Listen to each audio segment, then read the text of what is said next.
going home to Winnipeg. After Winnipeg, edi go to school ka na. Uy, Ethan, ang dumi na lang ano mo dyan, bintana, kaka-drawing.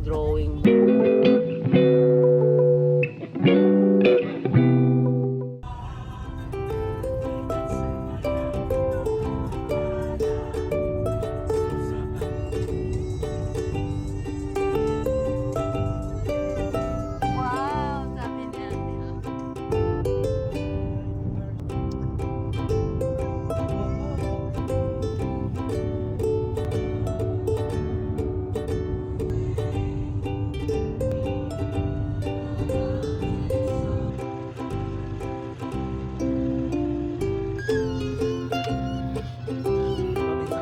Wala siyang profile, di ba?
Pagas muna.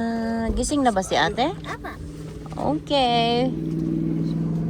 Nandito na kami sa Calgary, guys. Tapos, magsisimba muna kami bago kami uuwi ng Winnipeg. Kasi syempre, hindi pwedeng hindi mag-go to church bago kami umuwi. Kasi, pagdating namin sa Winnipeg, which is madaling araw na, wala na talagang misa yon. So, kailangan muna namin mag-mass bago bumiyahe. So, yan, nandito kami ngayon sa may hindi ko alam kung anong area to, but ang pangalan ng church ay St. Michael Church. So, after namin dito magpagas, diretso na kami doon. Ganda yung simbahan. Ay, ang dami tao. Baka hindi pa tapos yung isang mass.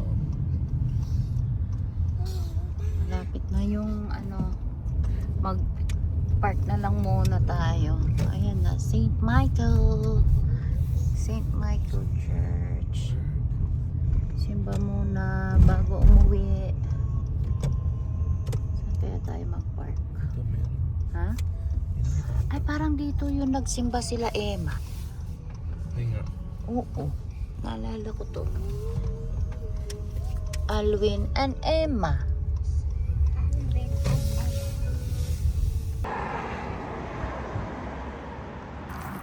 Let's go. Dali na. Dali ya. Hold ka, daddy. Let's go na. Uy, Ethan. Bakit ka ba ganyan? Tapos na, guys. Uwi na kami. Bibili na lang kami ng pagkain namin, lunch. Tapos tsaka na kami babiyahe. Wow, Mag-video ka rin pala sa city. Oo. Oh. Papunta kami ng guys, sa TNT. Doon kami bibili ng aming lunch. So mga 19 minutes drive. Kita pa dito yung mga mountain. Look at that. Diba? Ganda. Oh, mga mountains.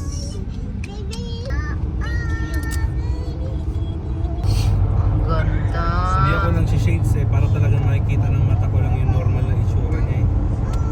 Okay. Oh. Sa Winnipeg na ulit ako mag-shades kasi ayoko makita yung Winnipeg. Oo,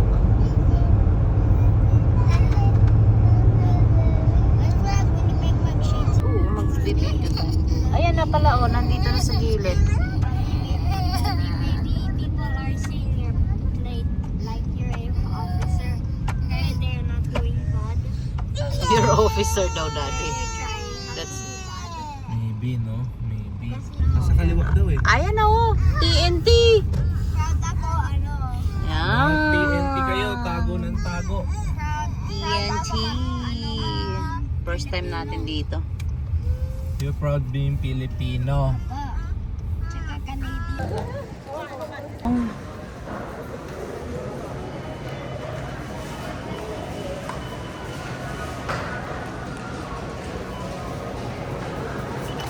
Kukuha tayo ng card. Ay, walang piso. Walang piso. Uwi na.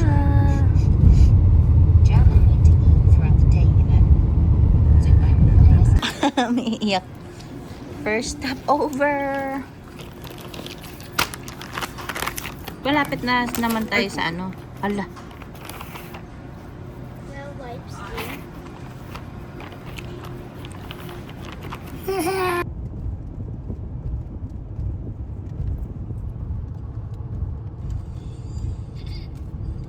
Good morning guys! So, hindi na ako nakapag-vlog kagabi pala nung pagdating namin dito sa bahay kasi ang dating namin is alas 4 na ng madaling araw and sobrang pagod na kami.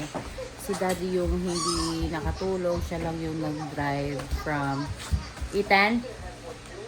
Okay, fine. From Swift Current until here sa Winnipeg. Siya na yung nag-drive kasi pag madilim kasi parang hindi ko kaya talaga mag-drive na madilim. So, matagal kami nakarating kasi meron kami mga stopover pero thankful kasi nung pauwi na kami yung mga bata ay hindi na sila masyadong nag-iiyak. Doon lang naman kami nahihirapan ni daddy sa tuwing nag-iiyakan sila, but thankful kagabi ay hindi naman. So smooth lang yung pag uwi namin. Ang pinaka worst is yung papunta kami kasi iyakan sila ng iyakan. So hello guys! So nandito ako ngayon sa school ni Kuya. Sinusundo ko na siya. And yun nga, nung pagdating pala namin kahapon dito galing sa Alberta ay hindi na namin pinapasok si Kuya kasi dumating kami alas 4 na ng madaling araw and pagod siya sa biyahe. So sabi ko kay daddy ay Tuesday na lang namin siya papapasukin. So today is Tuesday. Sinusundo ko na siya ngayon and napakapangit ang weather namin ngayon dito sa Winnipeg guys kasi kaninang umaga pagkalabas namin ni Kuya nung hinatid ko siya ay nag-snow kami and ngayon ay malamig naman hanggang I don't know, I'm not sure if hanggang Thursday malamig kami, basta malamig pa kami. So na-miss namin yung weather sa Alberta, Calgary or sa BC kasi doon kami nakatira. Maganda na yung weather nila guys, pero kami dito sa Winnipeg ay malamig pa din talaga. But ganun talaga kasi lagi talaga yan mahuhuli kami sa mga lamigan. So yeah, and hindi pa kami lumabas talaga ng bahay kasi napagod kami sa aming biyahe, but it's really masaya kami sa aming maiksing vacation kasi kahit papano ay nakakakita kami ng mga bagong views and then yung mga maliliit namin nag-enjoy naman sila, though mahirap yung biyahe but masaya yung ano. Yun lang ang ano talaga no, kapag nasa Calgary or nasa Alberta or sa BC ay maganda talaga yung weather nila compared talaga dito sa mga north area. Kami dito sa prairie kasi ano talaga, malamig talaga kami dito. So yun lang ang kagandahan sa kanila. And biruin mo, May na ngayon pero nag-snow pa din kami. Alam mo yun, dapat siguro by May wala na sana snow pero kami ay nag-snow pa. But that's okay. We're still thankful kasi 'di ba? So, yeah. Hanggang dito na lang guys yung vlog namin, and don't forget to like and share our video, and don't forget to subscribe, and see you to our next vlog. Bye.